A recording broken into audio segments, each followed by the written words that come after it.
मृदा संसाधन में चल रहे थे अपने संसाधन भूगोल में, जो एक प्रकृति द्वारा दिया हुआ एक जो अजैविक संसाधन है मिट्टी का चल रहा था संसार में मृदा का वितरण।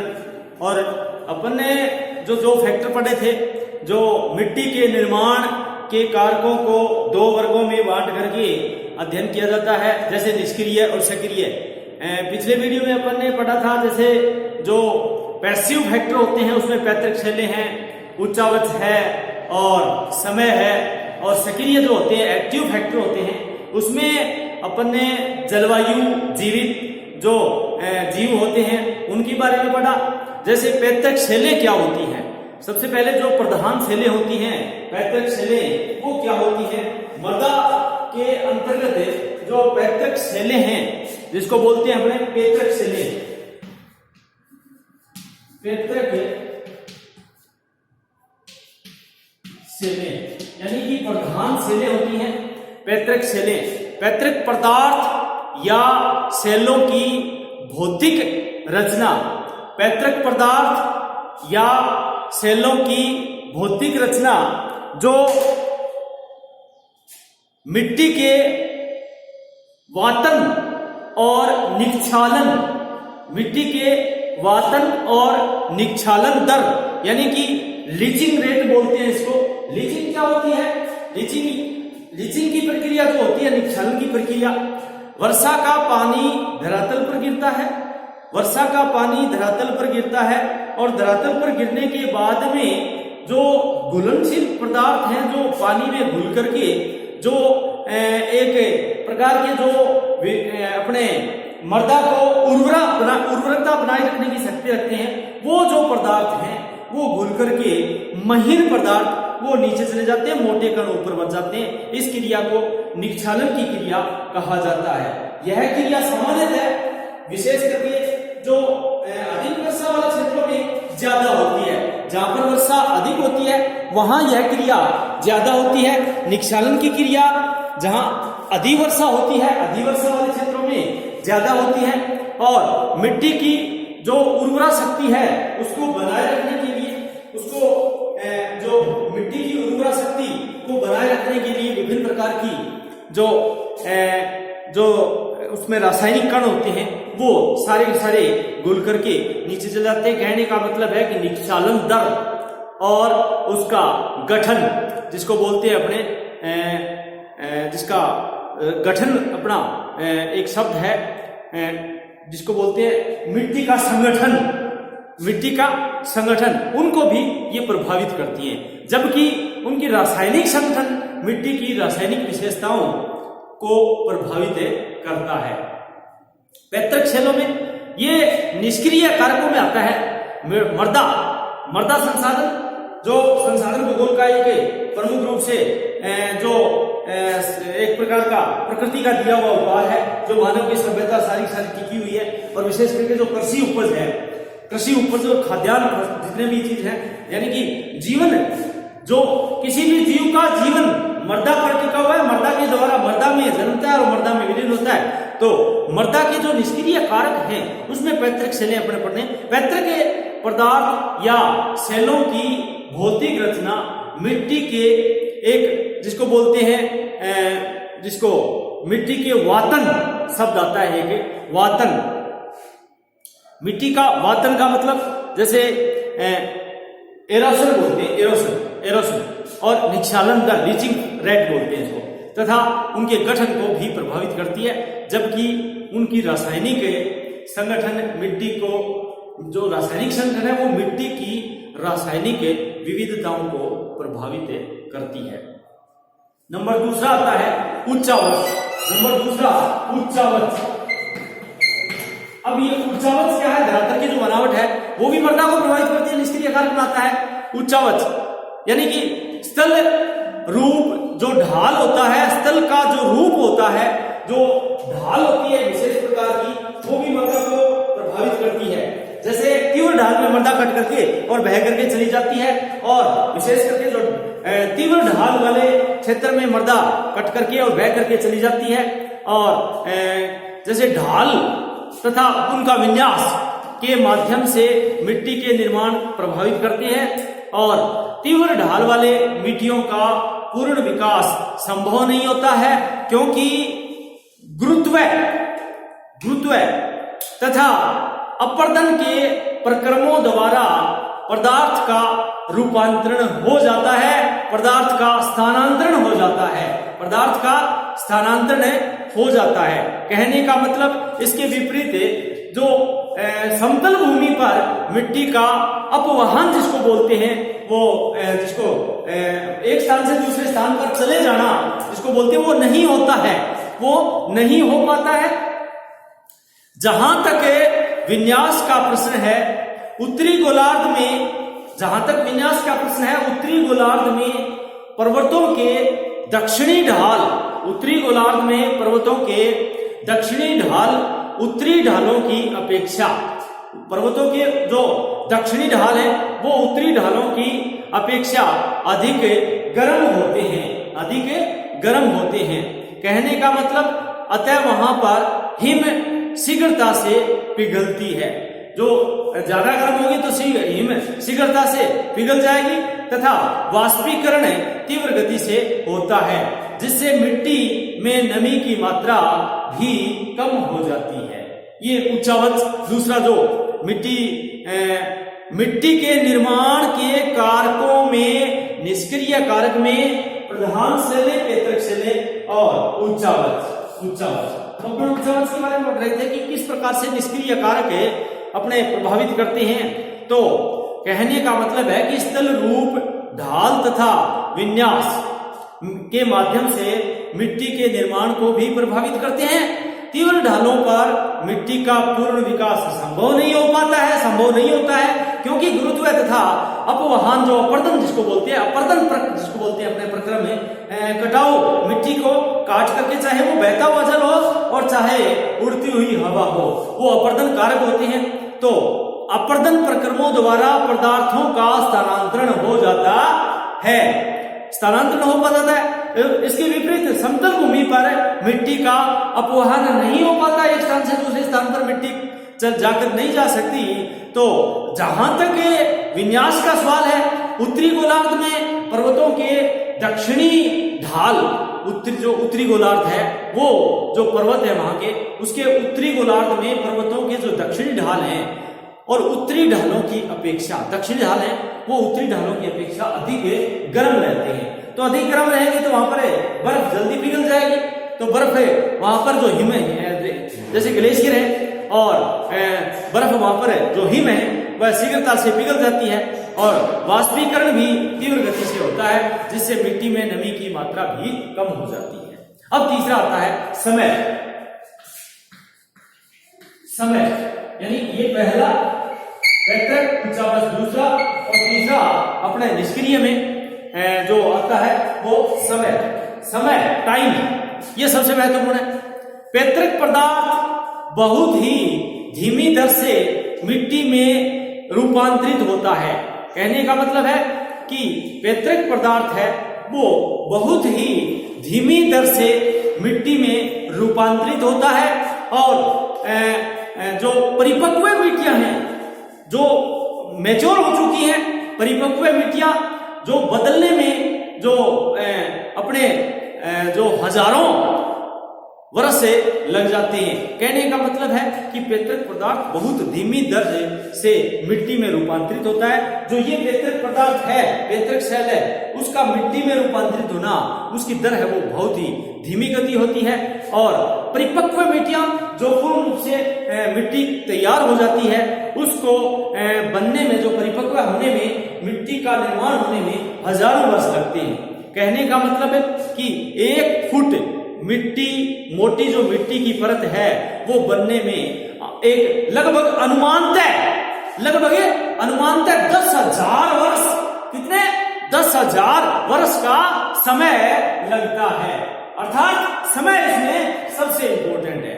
कहने का मतलब कि पैतृक शैलें धीरे धीरे अपने जो परिपक्व मर्दा में, उसमें समय वो परिपक्व मर्दा में आता है, और 1 फीट की जो मोटी परत है मिट्टी की, 1 फीट की जो मोटी परत होती है मिट्टी की, उसको बनने में 10,000 वर्ष का समय लगता है। तो एक अनुमान के अनुसार मिट्टी के निर्माण में समय एक सबसे महत्वपूर्ण कारक हो जाता है। कहने का मतलब निष्क्रिय कारकों में अपन ने 3 प्रकार के फैक्टर पढ़े। निष्क्रिय कारकों में जैसे पैसिव फैक्टर होते हैं, पैसिव फैक्टर पैतृक शल्य, पैसिव फैक्टर उच्चावत, पैसिव फैक्टर समय टाइम। कहने का मतलब कि ये निष्क्रिय कारक है। अब अपने एक्टिव फैक्टर पढ़ते हैं। एक्टिव फैक्टर क्या होता है? मृदा के निर्माण में एक्टिव फैक्टर के अंतर्गत सबसे पहले आता है क्लाइमेट अर्थात जलवायु। क्लाइमेट अर्थात जलवायु, ये एक एक्टिव फैक्टर है। जलवायु मिट्टी के निर्माण में एक अपना महत्वपूर्ण या अत्यंत ही महत्वपूर्ण कारक होता है, कारक माना जाता है। और मिट्टी के निर्माण में जलवायु अत्यंत महत्वपूर्ण कारक है, इसको यूं कह सकते हैं हमने। तो किसी प्रदेश की जलवायु, अब जलवायु किसको कहेंगे? जिसमें तापमान हो, वर्षा की दशाएं हो, नमी हो, ये सारी जलवायु दशाएं होती हैं। तो कहने का मतलब है कि मिट्टी के निर्माण में जलवायु अत्यंत महत्वपूर्ण कारक है। किसी प्रदेश की जलवायु जो तापमान और वर्षा की दशाओं पर निर्भर होती है, जिसमें जलवायु के तत्व होते हैं ये जलवायु के, तो किसी प्रदेश की जलवायु मिट्टी को प्रभावित करती है। कहने का मतलब कि जलवायु के जो तत्व हैं वो मिट्टी को प्रभावित करते हैं, क्योंकि यह मिट्टी में प्रविष्ट होने वाले जल की मात्रा तथा धरातल में होने वाले वाष्पीकरण की मात्रा को प्रभावित करती है।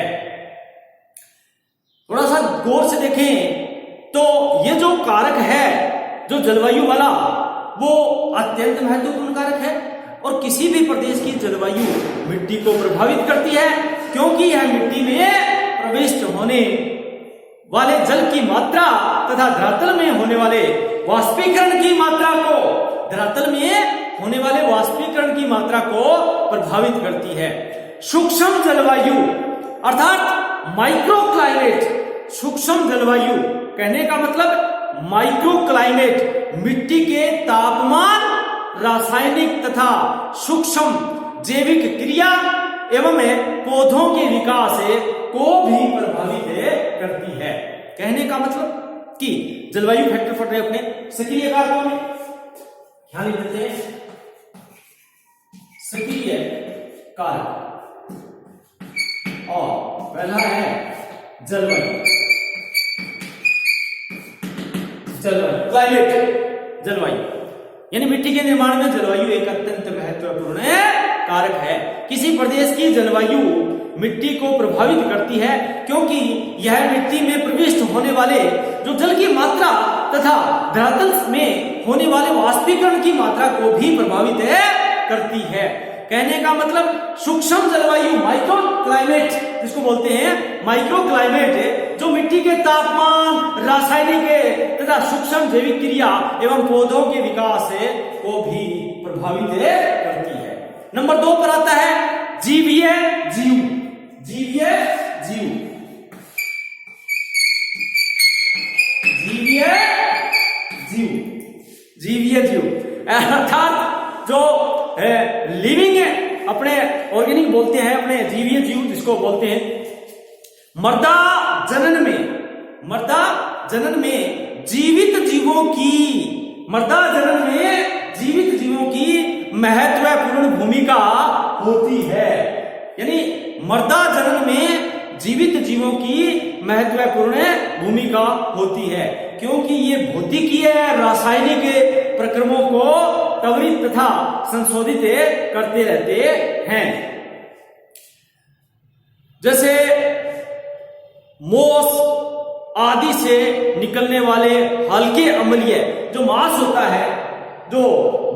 है उनसे जो निकलने वाले अम्लीय जो घोल सेलों को घोल देते हैं और वनस्पतियों की जड़ें सेलों में प्रवेश कर दरारें पैदा करती हैं और जिससे सेलें सूक्ष्म खंडों में परिणित हो जाती हैं। कहने का मतलब बदल जाती है। जो वनस्पतियों की जड़ें होती हैं उनके सेलों में जो प्रवेश करके दरारें पैदा हो जाती हैं और ये दरारें आगे जाकर के सेलों को ढीली कर देती हैं। मर्दा जीवों के जो अवशेष पैतृक सेलों में जो पैतृक सेलों में जैसे विशेष करके मलकर यानी जो विशेष करके उनमें जो नमी जो धारण करने की क्षमता में भी वृद्धि करके पोषण तत्व की प्रदान करते हैं। कहने का मतलब है जैसे कुछ जीवों जैसे जीवीय जीव, अब जीवीय जीवों का उदाहरण है तो खरगोश, जीवीय जीवों में खरगोश है, चूहे है और ये भालू है, जैसे बीर बोलते हैं इसको, ये अपने मोर, ये अपने गिलहरी है आदि, जो जैसे बिलकारी जीव बोलते हैं इसको, जो बिल खोदते हैं, बिल जमीन के अंदर बिलकारी जीव बोलते हैं इसको, जो जमीन को खोखला करते हैं, बिलकारी जीव, तथा केंचुए, दिमक आदि भी जीव भी मिट्टी को रूपांतरित करते रहते हैं। जैसे जीवीय जीव की बात करें तो कुछ तो बिलकारी जीव होते हैं जो बिल खोदते हैं, बिलों में रहते हैं, बिलों में घुसते हैं, बिल का निर्माण करते हैं, मर्दा को ढीली करते हैं और जो अपने उस एक धरातल के अंदर बिल का निर्माण करके और अपना रूपांतरित करते रहते हैं मर्दा के रूप को। तो उनमें जैसे खरगोश है, चूहे है, बियर है, गिलहरी है, ये सब क्या होते हैं, ये अपने बिलकारी जीव होते हैं। इसके अलावा केंचुए है, दिमक है, ये भी क्या है, सभी जीव मिट्टी को प्रभावित करते हैं, रूपांतरित करते हैं। मानव द्वारा हस्तक्षेप भी, मानव द्वारा, क्योंकि मानव एक जीव है तो जीवीय जीव आएगा, तो मानव द्वारा हस्तक्षेप भी मिट्टियों के निर्माण को प्रभावित करता है। इस प्रकार भौतिक, रासायनिक, जैविक तथा सांस्कृतिक कारकों की क्रियाओं एवं प्रतिक्रियाओं से मिट्टी की रचना पूर्ण होती है और मिट्टी एक गतिशील जीवित तथ्य है। कहने का मतलब है कि डायनेमिक, जिसको बोलते हैं डायनामिक अर्थात गतिशील, डायनामिक एक जीवीय तथ्य है। मिट्टी की उत्पत्ति में जलवायु का प्रभाव सबसे ज्यादा महत्वपूर्ण होता है। नोट करने वाली बात है, मिट्टी की उत्पत्ति में जलवायु का प्रभाव सबसे महत्वपूर्ण होता है। एक जलवायु के प्रदेश में विभिन्न प्रकार की शैलें से बनने वाली मिट्टियां जो दीर्घ काल में एक ही जो समय में, जैसे अपने उदाहरण में तो रूसी जो स्टेपी प्रदेश है, रूसी स्टेपी प्रदेश में विभिन्न शैलें हैं, जैसे ग्रेनाइट है, विभिन्न शैलों का निर्माण हो जाता है, जैसे ग्रेनाइट है और ग्रेनाइट है, अपने काली मिट्टी है, विभिन्न प्रकार की शैलों का निर्माण हो जाता है। चरनोजम है, अपने ये लोएस है और बेसाल्ट है और ग्लेशियर की चिकनी मिट्टी है। ये सभी प्रकार की काली चरनोजम मिट्टी बन जाती हैं और ये इसके विपरीत एक सी जो सेल होती है, एक सी सेलों से विभिन्न जलवायु के प्रदेशों में विभिन्न प्रकार के चरनोजम जो मिट्टी है उनका निर्माण होता है। इस प्रकार से एक जो पोडजोल स्टेपी जलवायु होती है, जलवायु में पोडजोल स्टेपी जलवायु में परिवर्तित हो जाती है, रूपांतरित हो जाती है। तो इस प्रकार से मिट्टी की जो उत्पत्ति में जलवायु का प्रभाव सबसे महत्वपूर्ण होता है।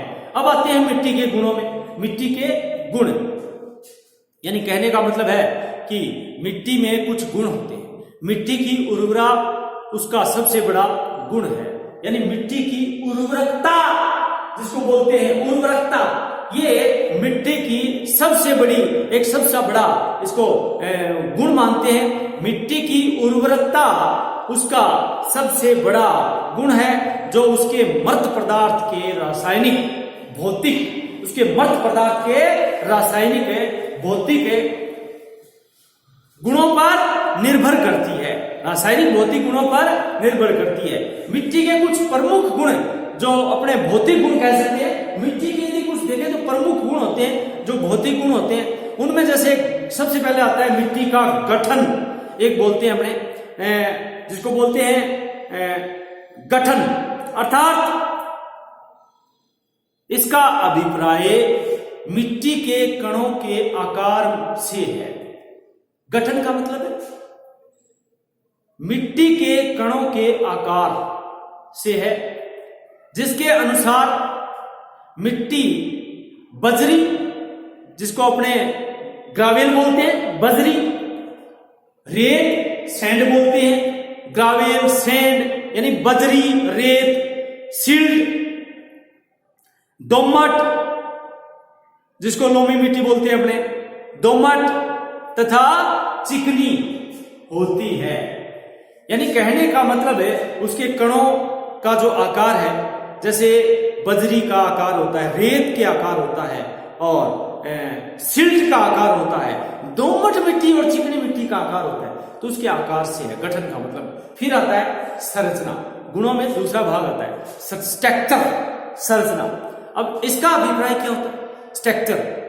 स्ट्रक्चर का अभिप्राय, संरचना का अभिप्राय मिट्टी के कणों के विन्यास, मिट्टी के कणों के विन्यास से है। कहने का मतलब कि मिट्टी के जो कण होते हैं उसका विन्यास, अरेंजमेंट जिसको बोलते हैं, अरेंजमेंट से। प्रकृति में मिट्टी प्राय समूहों में मिलती है, प्रकृति में प्राय मिट्टी समूहों में मिलती है। मिट्टी के समूहों की आकृति के आधार पर, जैसे प्रीजियम, प्लेटी, पुंजित, इस प्रकार की संरचनाएं भी होती हैं। गुलाब या कणदार विन्यास वाली मिट्टियां पौधों के विकास तथा कृषि के लिए विशेष उपयोगी होती है। तीसरा गुण रंग, कलर। तीसरा गुण रंग। मिट्टी का रंग हुमस तथा लोहे के यौगिकों की मात्राओं के कारण होता है। थोड़ा ध्यान देने के बाद कि तीसरा गुण इसका सबसे पहले जो कलर होता है, मिट्टी का रंग है वो हुमस तथा लोहे के यौगिकों और विभिन्न मात्राओं के आधार पर होता है। इनकी मात्राओं के आधार, लोहे के जितने भी जैसे हुमस और लोहे के यौगिक होंगे, आयरन कंपोजिट्स होंगे, उनके आधार पर इसके विभिन्न रंग होते हैं। सामान्यतः भूरी तथा लाल मिट्टियों का रंग, सामान्यतः भूरी तथा लाल मिट्टियों का रंग है वो लोहे के हाइड्रोक्साइड की उपस्थिति के कारण होता है। लोहे के हाइड्रोक्साइड की उपस्थिति के कारण होता है। गहरे रंग की तथा काली मिट्टी में कार्बन की बड़ी मात्रा, गहरे रंग की तथा काले रंग की जो मिट्टी होती है, जैसे काली मिट्टी बोलते हैं, रेगुर मिट्टी बोलते हैं, कपास की मिट्टी बोलते हैं, उस मिट्टी में कार्बन की मात्रा और विनष्ट जैविकीय पदार्थों के रूप में मिलती है। जो गहरे रंग की तथा काली मिट्टी में कार्बन की बड़ी मात्रा होती है और विनष्ट जैविकीय पदार्थों के रूप में यह मिट्टी मिलती है। चौथा, इसकी जो डीप होती है, जिसकी गहराई, चौथा गुण मिट्टी की गहराई होती है। यानी कोई भी मिट्टी को यदि अपने परिभाषित करेंगे उसमें गहराई का वर्णन जरूर होगा। तो इसका गठन हो गया, इसकी संरचना होगी, इसका रंग हो गया, और एक होता है गहराई। मिट्टियों की गहराई में बहुत भिन्नता पाई जाती है। अपने कोई कुआं खोदते हैं 100 फीट का, 50 फीट का, तो तरह तरह की परतें आती है, विभिन्न प्रकार की। रेतीली मिट्टी आ गई, चिक्की मिट्टी आ गई, तो इस प्रकार से गहराई भी मिट्टी के गुण में आता है। तो मिट्टियों में गहराई बहुत ही भिन्नता वाली होती है। 8-10 सेंटीमीटर से लेकर के 8-10 सेंटीमीटर से लेकर के 8-10 मीटर तक गहरी हो सकती है। कहने का मतलब अति शुष्क प्रदेशों में प्राय कम गहरी मिट्टियां मिलती हैं तथा उपात्र प्रदेशों की मिट्टियां सामान्यतः गहरी होती हैं और कम गहरी मिट्टियां कृषि के लिए कम उपयोगी होती हैं। इसी क्रम में सांद्रता एवं जो प्रवेशता होती है जो मिट्टी के अंदर, जैसे सांद्रता से अभिप्राय है कि मिट्टी के छिद्रों की संख्या तथा आकार और मिट्टी की सांद्रता, जल के जो प्रवाह है और उसके धारण करने की क्षमता जो निर्भर करती है उसके ऊपर। बालू जैसी मोटी संरचना वाली मिट्टियों में चिक्का या सिल्ट की अपेक्षा अधिक छिद्र में स्थान होते हैं और सांद्रता का प्रभाव उसके जो वातन होता है उस पर भी पड़ता है और हुमस बनने के लिए तथा बीजों के अंकुरण के लिए मिट्टी में वायु का मतलब वातन होता है, वायु का मतलब वातन होता है, तो उस वायु का होना भी आवश्यक है। इसके बाद में ह्यूमिडिटी, आर्द्रता। इसके बाद में आर्द्रता, मिट्टी के कणों के बीच में जल की कुछ मात्रा रहती है। जल की यह मात्रा आर्द्रता के रूप में जैसे मिट्टी के गठन है, संरचना है, जल स्तर है, उसके अनुसार होती है। रेतीली, इसको बलुई मिट्टी बोल सकते हैं हमने। रेतीली जो बलुई मिट्टी होती है उसमें मिट्टियां सूख प्रभावित होती है और चिक्का तथा सिल्ट जो देर तक जल के धारण की क्षमता रखती हैं। दोमट मिट्टियां पौधों की उत्पत्ति के लिए सबसे ज्यादा सर्वोत्तम होती हैं और क्योंकि उसमें पर्याप्त पोषण तत्व होते हैं और वातन भी अच्छा होता है और जल धारण करने की क्षमता भी पर्याप्त होती है। इसी क्रम में अगली अम्लीयता एवं क्षारीयता। अम्लीयता एवं क्षारीयता ये भी मिट्टी का गुण है। जैसे मृदा घोल में हाइड्रोजन के जो आयतन होता है, घोल में जो हाइड्रोजन का आयतन होता है तथा उसका जो केटायन होता है वो पदार्थ होते हैं जो अम्ल के निर्माण की जो उसके त्वरित करते हैं और हाइड्रोजन के आयतन में समर्थ मिट्टी अम्लीय होती है तथा क्षारीय जो केटायन के युक्त मिट्टी होती है वो क्षारीय होती है तथा मृदा के घोल में अम्लीय जो होता है वो अधिक होने पर खनिज पोषक तत्वों का रासायनिक अपेक्षा अधिक होता है और जिससे मिट्टियों में आर्द्रता, मिट्टियों में उर्वरकता के ह्रास की दर बढ़ जाती है और उसकी जो कोणधारी वनों की जो मिट्टियां हैं इसी प्रकार की मिट्टियां पाई जाती हैं जिसमें क्षारीयता है, अपने क्षारीयता वाली होती है। एक रासायनिक संरचना जिसको बोलते हैं वो भी जिसमें अघुलनशील, घुलनशील ये कुछ केमिकल्स होते हैं वो धारण करने की रासायनिक। तो अपने मिट्टी के गुणों में अगर मोटे मोटे रूप से देखें कि मिट्टी के गुण, तो इसके मिट्टी के प्रमुख जो भौतिक गुण हैं, मेन जो मिट्टी के प्रमुख जो भौतिक गुण हैं उसमें गठन है, संरचना है, रंग है, गहराई है और सांद्रता एवं जो प्रवेशकता है, आर्द्रता है, अम्लीय क्षारीयता है और रासायनिक रचना है। ये सभी इसी मिट्टी के गुणों में आते हैं। तो इस आज अपन मिट्टी के कुछ मृदा के कुछ गुण और उसके कारक जिसमें निष्क्रिय और सक्रिय कारकों को पढ़ा। अगले वीडियो में इसी क्रम में मिट्टी का वर्गीकरण अपन करेंगे। धन्यवाद।